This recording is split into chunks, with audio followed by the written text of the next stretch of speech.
Hi everyone, welcome to the teachers YouTube channel.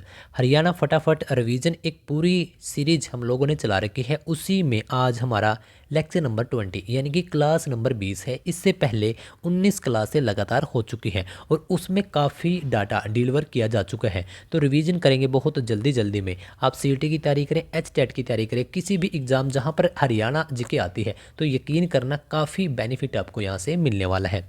पहला प्रश्न इस वीडियो का, ब्लू बर्ड झील कहाँ पर है? तो हिसार के अंदर है ब्लू बर्ड। याद कैसे रखेंगे? क्योंकि दो झीलें हैं, एक तो आपका रहेगा ब्लू बर्ड और दूसरा रहेगा आपका ब्लू ब्लैक। ठीक है, ये दो झीलें हैं, ब्लू बर्ड और ब्लू ब्लैक। देखिए, बर्ड मीन्स की पक्षी, और जो आपका ब्लैक हो गया वह हो गया आपका नीला। ठीक है, सॉरी काला। ठीक है, ब्लैक मतलब कि काला। काला से बस आपको याद कर लेना है काली। ठीक है, काली। और भाई काली क्या होती है? खांसी। हरियाणा में बोलते हैं कि काली खांसी होगी, मतलब कि सबसे तेज वाली खांसी इसको हो गई, काली खांसी, है ना, काली खांसी। काली खांसी, खांसी से याद कर लो हांसी। हांसी। तो आपकी ब्लैक जब भी आपको नजर आए, काली, काली कहाँ पर है? हांसी के अंदर, क्योंकि खांसी हांसी काली। ठीक है, तो वहां से। और जो दूसरी बच गई आपकी बर्ड वाली, वह होगी आपकी हिसार। दोबारा समझा देता हूँ, दो जिले हैं, कभी कभार सीधी भी आ जाएगी, कंफ्यूज काफ़ी सारे कैंडिडेट हो जाते हैं। तो आपका दूसरी को याद कर लो, ब्लू ब्लैक को याद कर लो। ब्लैक मतलब कि काला, काला सा याद करो काली। ठीक है, काली। काली से आप याद कर लो काली। काली क्या होती है? खांसी। और खांसी से याद करो हांसी। हांसी में रहेगी ये ब्लैक वाली, और ये बर्ड कौन सा रहेगा आपका? हिसार में रहेगा। तो इस प्रकार से याद कर लेना। अगला प्रश्न हमारा, अर्जुन वाटिका हर्बल पार्क कहाँ पर है? तो कुरुक्षेत्र के अंदर है आपका हर्बल वाटिका पार्क। ठीक है, मैं ग्राउंड की बात नहीं कर रहा, मैं हर्बल वाटिका, वाटिका भी आ सकता है आपका, और हर्बल पार्क भी आ सकता है। ठीक है, आपका स्टेडियम अलग है। ठीक है, स्टेडियम अलग है। आपके यहाँ ये पूछा है हर्बल वाटिका पार्क, यह कहाँ पर है? आपका कुरुक्षेत्र के अंदर है। ठीक है प्यारे दोस्तों, और जो आपका कुरुक्षेत्र है, अगेन मैं बता ही देता हूँ हर हर एक वीडियो में, काफ़ी सारे एडिशनल जानकारी देने की कोशिश करता हूँ कि सन 1973 में बनाया गया था। यह हरियाणा का 10वां जिला बना था। ओके, और जो कुरुक्षेत्र है यह आपका यहाँ पर सन 1987 में श्री कृष्ण संग्रहालय की स्थापना की गई थी। श्री कृष्ण संग्रहालय के 3 फ्लोर हैं, जो कहाँ पर है? आपका ब्रह्म सरोवर के पास है, ब्रह्म सरोवर के पास। और ब्रह्म सरोवर जो कि आपका चारों तरफ से पक्की ईंटों से बना हुआ एक ऐसा सरोवर है। ओके, और इसी के पास है आपका गुलजारी लाल नंदा संग्रहालय। गुलजारी लाल नंदा कौन थे? हमारे देश के एकमात्र कार्यवाहक प्रधानमंत्री। ठीक है, ये हमारे पीएम रह चुके हैं। जैसे हमारे पहले प्रधानमंत्री की मृत्यु हुई थी, तब पद पर बैठने के लिए कोई नहीं था, तो इन साहब को याद किया गया और इनको अपना बोला गया कि आप प्रधानमंत्री का कार्य कीजिए। तो 13 दिनों के लिए गद्दे पर बैठे थे। तभी हमारे दूसरे प्रधानमंत्री बन जाते हैं लाल बहादुर शास्त्री, तो उनकी भी मृत्यु हो जाती है। तब दोबारा से इनको याद किया गया कि आप गद्दे पर बैठिए, तो दोबारा फिर 13 दिनों के लिए बैठे। तीसरी बार फिर इनको 13 दिनों के बाद फिर तीसरी बार, मतलब तीसरे प्रधानमंत्री कौन बनते हैं? श्रीमती इंदिरा गांधी। ठीक है, तो वो भी गद्दी पर उनकी डेथ होती है, क्योंकि हत्या होती है सन 1984 के अंदर। लेकिन फिर अब इनके लड़के बैठते हैं, मतलब इनके लड़के आगे पीएम बनते हैं। लेकिन जो हमारे पहले 3 प्रधानमंत्री हैं, उनकी गद्दी पर रहते हुए ही हत्या हुई है। इतनी मतलब मौत हुई है, सॉरी हत्या नहीं, मौत हुई है। हाँ, 2 की हत्या, क्योंकि लाल बहादुर शास्त्री जी के बारे में बोला जाता है कि उनकी हत्या हुई है। तो चलिए छोड़िए इन बातों को। जो आपका गुलजारी लाल नंदा आपका म्यूजियम रहेगा और लाइब्रेरी रहेगी, वो कहाँ पर रहेगी? यहीं पर रहेगी, कुरुक्षेत्र के अंदर। चलिए, चिलचिला वन्यजीव अभयारण्य कहाँ पर है? तो यह भी कुरुक्षेत्र में है। इसकी खास बात क्या है कि अभी हमारे पास अभी 8 कहूँ या 7 कहूँ, क्योंकि एक को तो अभी काउंट नहीं करेंगे। तो पहले थे 8 वन्यजीव अभयारण्य की बात कर रहा हूँ मैं, 8। लेकिन अभी कितने हैं आपके पास? 7। ठीक है, तो एक को अभी इस कैटेगरी से हटा दिया है। कौन सा हटाया वो भी बताऊंगा। तो सबसे छोटा है ये कौन सा? चिलचिला। कहाँ पर है साहब? ये कुरुक्षेत्र के अंदर, 28 एकड़ में है ये। और इसकी स्थापना हुई थी सन 1986 में। ठीक है, जो आपके वन्य जीव अभयारण्य इनमें सबसे बड़ा था आपका सिरसा के अंदर अबूब शहर। अबूब शहर मतलब कि कुछ अलग सा शहर। जब आप मैप में सिरसा को देखते हो, तब आपको सिरसा भी एक अलग सा डिस्ट्रिक्ट लगता है। वैसे ट्रिक के लिए बोल रहा हूँ प्यारे दोस्तों, वैसे तो हम अखंड हरियाणा है ही है कि हम एक दूसरे के साथ लगते हुए हैं। लेकिन अबूब शहर सिरसा में है, तो सिरसा क्या एक अलग सा लगता है कि भाई ये मतलब राजस्थान की तरफ थोड़ा ज़्यादा है, तो ऐसा लगता है।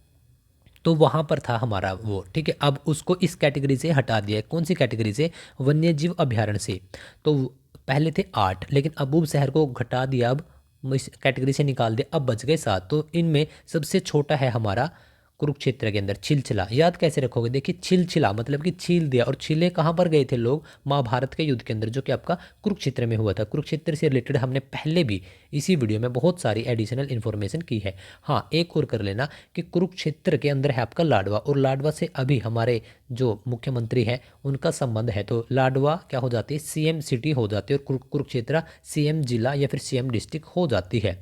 अगला प्रश्न हमारा कि हरियाणा में कितने चिड़ियाघर हैं, वेरी वेरी मोस्ट इंपॉर्टेंट। तो कितने हैं प्यारे दोस्तों, 3 हैं। और हरियाणा के अंदर रेडियो, ठीक है, जो आपका रेडियो है आकाशवाणी, ठीक है, आकाशवाणी हम बोलते हैं इसको, आकाशवाणी। तो आकाशवाणी भी हरियाणा के अंदर 3 है, और 3 ही हैं आपके चिड़ियाघर। तो दोनों का जवाब एक ही है, तो दोनों को हम देख लेते हैं।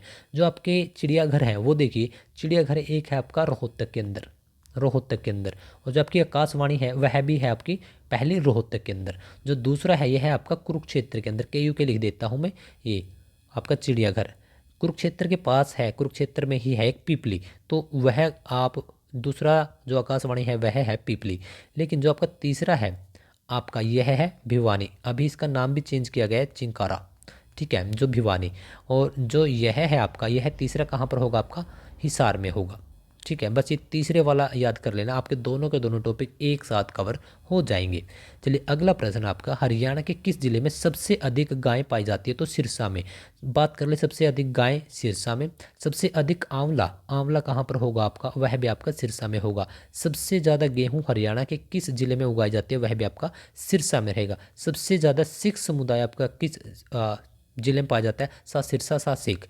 तो चारों के आपका जवाब एक ही रहेगा, गाय, आंवला, गेहूं और सिख कहाँ पर है आपके, सिरसा में है, ठीक है। और सिरसा जिले से ही होकर हमारी जो घग्गर नदी है वह राजस्थान के हनुमानगढ़ में जाती है। 291 किलोमीटर की यह दूरी तय करती है।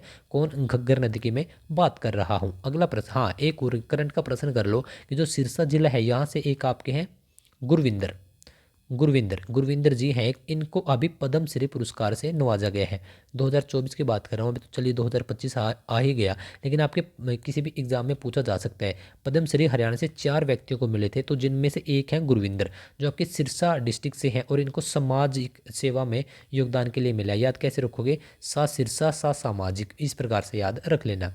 हरियाणा में सर्वाधिक सिंचित जिला कौन सा है, तो यह भी है आपका सिरसा। सबसे कम पूछ ले आपका रहेगा पंचकूला। सिंचित का क्या मतलब होता है, जहाँ पर सबसे ज़्यादा, मान के चलिए कि जिसमें अगर जितने आपकी ज़मीन है उसका अधिकतर भाग आपका पानी के साथ आपका सींच दिया जाता है, सिंचाई हो जाती है, तो वह रहेगा आपका कौन सा, सिरसा।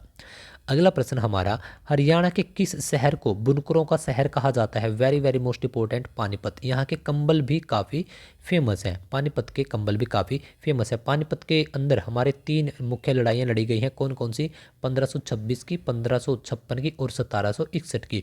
बहुत सारे कैंडिडेट क्या करते हैं, 1761 के बजाय 1561 कर देते हैं, तो वह आपका प्रश्न गलत हो जाता है। इसको ध्यान से देख लेना, 1526, 1556 और 1761 है ये। यह जो आपकी लड़ाई है, अब पहली मुगलों ने जीत ली थी, दूसरी भी मुगलों ने जीत ली थी, और जो तीसरी है उसमें आपका वेरी वेरी मोस्ट इंपॉर्टेंट प्रश्न बन सकता है कि मराठों का खात्मा किस युद्ध में हुआ, तो 1761 की तीसरी लड़ाई थी वो, जिसमें मराठे बुरी तरह से हार गए थे। हम पानीपत के ऊपर बात करें तो पानीपत हरियाणा का एकमात्र ऐसा जिला है जो कि 2 बार बनाया गया। सबसे पहले इसको 1989 में बनाया गया था, कब, 1989 में। कैसे साहब, क्योंकि 1989 में 1 नवंबर को लगातार 4 जिले बने थे, यमुनानगर, पानीपत, कैथल और रेवाड़ी। यमुनानगर का पानी पीकर रेवाड़ी गया, यमुनानगर, कैथल, पानीपत और रेवाड़ी, ठीक है, ये 4 जिले बने थे, तो इनमें से पानीपत भी एक था। करनाल से इसको अलग किया गया था, लेकिन कुछ ही समय के बाद इसको दोबारा से करनाल में मिला दिया गया था। फिर 91-92 में जाकर इसको दोबारा से एक अलग जिला बनाया गया, तो पानीपत की यह हम बात कर रहे हैं। पंडित दीपचंद का जन्म किस शहर में हुआ, पंडित दीपचंद आपके क्या है, ये एक सांगी रहे हैं हरियाणा के पंडित दीपचंद। अच्छा, इनका जन्म हरियाणा के किस शहर में हुआ, सोनीपत जिले के सिहरी खांडा गांव में, सिहरी खांडा गांव है ये, 1884 के अंदर इनका जन्म हुआ था। देखिए पूछा जा सकता है कि हरियाणा में सांग की परंपरा किसने शुरू की, तो वो थे आपके किशन लाल, कृष्ण लाल नहीं, किशन लाल, ठीक है, किशन लाल भट्ट थे ये, किशन लाल भट्ट की मैं बात कर रहा हूँ। कहाँ से थे ये? मेरठ से थे, यूपी मेरठ। मेरठ में इनका जन्म होता है, उनकी कर्म भूमि होती है रेवाड़ी। इन्होंने हरियाणवी सांग का पहला सांगी माना जाता है, लेकिन थे ये यूपी मेरठ से। ओके। और जो आपके ज़्यादातर सांगी रहे हैं, पंडित मांगेराम, पंडित लक्ष्मीचंद और जाट मेहर सिंह, इनका पंडित दीपचंद भी इसमें इंक्लूड है, इनका संबंध रहा है सोनीपत से। तो सोनीपत से हमारे काफ़ी सारे जो हरियाणा के सिंगर हैं वो निकले हैं। यह बात भी आप थोड़ा सा ध्यान से इसको देख लेना। हांसी के दुर्ग का निर्माण किसने करवाया था? तो तोमर वंश के शासक थे, क्या नाम था? अनंगपाल। अनंगपाल प्रथम, ठीक है, इनका नाम था। हांसी के दुर्ग का इन्होंने निर्माण करवाया था, और वही हांसी जो कि आपका हिसार के अंदर है, वही हांसी जो अभी एक नया जिला भी बन सकता है। अगला प्रश्न हमारा, बिरबल का रंग महल कहाँ पर है? वेरी वेरी मोस्ट इंपॉर्टेंट प्रश्न कि बिरबल का रंग महल कहाँ पर है? तो बुडिया। बुडिया कहाँ पर है? आपका यमुनानगर डिस्ट्रिक्ट के अंदर है। ओके। तो अकबर के शासनकाल में निर्माण करवाया गया था किसका? बिरबल का रंग महल। याद कैसे रखेंगे? देखिए, अकबर और बिरबल, आपको बहुत सारे कहानियाँ स्टोरीज भी सुनी होगी। यह एक हवादार महल है, इसके अंदर प्रॉपरली हवा लगती है। और मुगल काल में यहाँ पर एक संस्कृत विश्वविद्यालय होता था। अभी एक आपकी संस्कृत यूनिवर्सिटी भी बनाई गई है, कहाँ पर? कैथल डिस्ट्रिक्ट के अंदर बनाई गई है। ठीक है, ये कहाँ पर है? आपका बुडिया। और बुडिया कहाँ पर है? आपका रंग, आपका यमुनानगर के अंदर। अच्छा, ये था आपका बिरबल का रंग महल। यदि पूछ ले जाए कि बिरबल का छत्ता, तो वह रहेगा आपका नारनौल। नारनौल, ठीक है। और नारनौल आपका कहाँ पर है? महेंद्रगढ़ के अंदर। महेंद्रगढ़ के, महेंद्रगढ़ को तीन तरफ से राजस्थान घेरता है। यह है आपका महेंद्रगढ़, एम से लिख दिया, तो इस तरफ से तीनों तरफ से राजस्थान है। तो प्रश्न आ सकता है कि हरियाणा के किस जिले को तीन तरफ से राजस्थान घेरते हैं? तो महेंद्रगढ़ है ये, ठीक है। और महेंद्रगढ़ एकमात्र हरियाणा का ऐसा जिला है जिसका खुद के अंदर हेडक्वार्टर नहीं है, मुख्यालय खुद के अंदर ना होकर नारनौल के अंदर है। और यही नारनौल महेंद्रगढ़ में क्या है? आपका जो डोसी की पहाड़ियाँ हैं, उनका सबसे ज़्यादा विस्तार यहाँ पर है। और उसका जो पीक पॉइंट है सबसे ज़्यादा 642 मीटर मिल सकता है, 652, दोनों में से कोई भी आ सकता है। तो यह है, मीटर में मिलेगा आपको, डोसी की पहाड़ियों में है, जो कि आपके कहाँ पर है? महेंद्रगढ़ के अंदर है। महेंद्रगढ़ की यदि हम बात करते हैं तो यहाँ पर सरसों, सरसों सबसे ज़्यादा पाया जाता है। कहाँ पर? महेंद्रगढ़। और महेंद्रगढ़ प्लस भिवानी, इन दोनों के नाम से हरियाणा के अंदर एक आपका एक सांसद बनता है, यानी कि आपकी एक लोकसभा की सीट भी है। ओके। और जब भी बात हो आपकी बुडिया और कहाँ पर? यमुनानगर की, तो यमुनानगर आपका बना था 1 नवंबर 1989 को, क्योंकि यहाँ इस दिन 4 जिले बने थे, तो उनमें से एक था यमुनानगर। यहाँ से ही आपकी यमुना नदी हरियाणा के अंदर प्रवेश करती है। लकड़ी उद्योग या फिर आपका पेपर सिटी, इसी को बोला जाएगा। किसको? यमुनानगर को बोला जाएगा। तो चलिए, आज की इस वीडियो में हमने जस्ट 13, 14, 15 मिनट में काफ़ी अच्छे तरीके से रिवीजन किया है। और यदि आप 2x पर या 1.5x पर देखते हो, तब तो आपका 5-7 मिनट के अंदर ही एक अच्छा रिवीजन हो गया होगा। द टीचर्स आपका आपके साथ रहेगा, आपका हार्दिक अभिनंदन भी करता है, आपको सपोर्ट करता है। और बहुत सारी वीडियोज़, जैसे कि आपका हरियाणा फटाफट रिवीजन की यदि मैं बात करता हूँ, तो बहुत सारी वीडियोज़ पहले भी आ चुकी हैं और इसके बाद भी आ ही चुकी होंगी। तो सबसे पहले तो इस वीडियो को लाइक कर दो। लाइक का हमारा मोटिव सिर्फ इतना ही होता है कि हमें एक मोटिवेशन मिल सके कि yes, we are on the right track, और हम काफ़ी अच्छा कंटेंट जो आपके लिए बना रहे हैं वह आप तक ठीक ठाक पहुंच रहा है। बहुत बार कोई सिली मिस्टेक भी हो जाती है, ज़रूरी नहीं कि हमारे द्वारा सभी का पूरा डेटा आपके लिए मतलब सही होगा। तो आप बता दिया करो जो भी कमेंट में है, कि बहुत बार हो भी जाता है कई बार बोलने में कि लिखा कुछ है और बोला कुछ और जाता है। ठीक है, तो उम्मीद करता हूँ कि पूरा आपका कंटेंट डिलीवरी करने का तरीका, और आपको डिलीवर करने का तरीका, और इसके साथ साथ आपका पीडीएफ, मेथड, टीचिंग स्टाइल, बहुत सारी चीज़ें आपको पसंद आई होंगी। तो उसके लिए एक ही लाइक आप कर सकते हो, वही लाइक आप कर देना। ओके। तो बस पढ़ते रहिए हर एक दिन। आपको क्या करना है? आपको एक्टिव रहना है। देखिए, अभी आपका सीईटी भी होगा, और आपका अभी एचटेट भी। एचटेट तो चलिए आपका हो ही जाएगा बिल्कुल ईजिली, क्योंकि हमने भी आपको इतना सारा कंटेंट दे ही रखा है, और भी आप कहीं ना कहीं से तैयारी कर रहे होंगे। जो आपका सीईटी है, मैन अब की बार सबकी निगाहें हैं सीईटी की तरफ। तो आप भी सीईटी की, यदि आप एचटेट की तैयारी करें तो सीईटी के फॉर्म भी जरूर डाल देना, क्योंकि इसके अंदर डायरेक्टली 25 मार्क्स तो आपके किसके हैं? हरियाणा जी के हैं। रेस्ट 75, जो बाकी बच गए 75 नंबर, उसमें आपका हिंदी, इंग्लिश, मैथ, रीजनिंग, आपके नेशनल जीके, कंप्यूटर और आपका करंट अफेयर, यह सब चीज़ें रहेंगी। लेकिन आपका 25 का यह एक बहुत बड़ा मेजर पार्ट है। तो यदि आप एचटेट की तैयारी कर रहे हो तो साथ साथ में इनके भी तैयारी कर लेना, क्योंकि आपके अभी तो आपके लिए एक बेसिक है, इसे थोड़ा सा एडवांस यदि आप पढ़ोगे तब आपके 25 में से आपके 21, 22, 23 मार्क्स कहीं नहीं गए। और यदि आप अगर एक अच्छा स्कोर करना चाहते हो सीईटी के अंदर, तब आपको क्या करना पड़ेगा, कंसिस्टेंसी, यानी कि लगातार आपको एक ही जगह बार बार प्रयास करने हैं। फिर भी कोई प्रॉब्लम्स हो तो नीचे आपके कुछ लिंक्स प्रोवाइड करवा दिए गए हैं, जैसे कि आपका टेलीग्राम, वहाँ जुड़ सकते हो, आपका इंस्टाग्राम, वहाँ जुड़ सकते हो, प्रीवियस ईयर्स के कुछ वीडियो हैं उनको भी आप देख सकते हो। हाँ, टेलीग्राम पर आप क्या कर सकते हो, स्पेशली कॉन्टैक्ट हम लोगों ने दे रखे हैं वहाँ पर, तो आप वहाँ पर डायरेक्टली मैसेज कर सकते हो, क्योंकि बहुत सारे कैंडिडेट बोलते रहते हैं कि सर वो पीडीएफ चाहिए, वो वीडियो चाहिए। तो भाई आप सब कुछ ले सकते हैं, आप लोगों के लिए, आपकी सुविधा के लिए ही हमने इस यूट्यूब चैनल को ओपन किया है। तो चलिए, उम्मीद करता हूँ कि यह एक छोटी सी वीडियो आपकी तैयारी में काफ़ी आपको हेल्प कर रही होगी।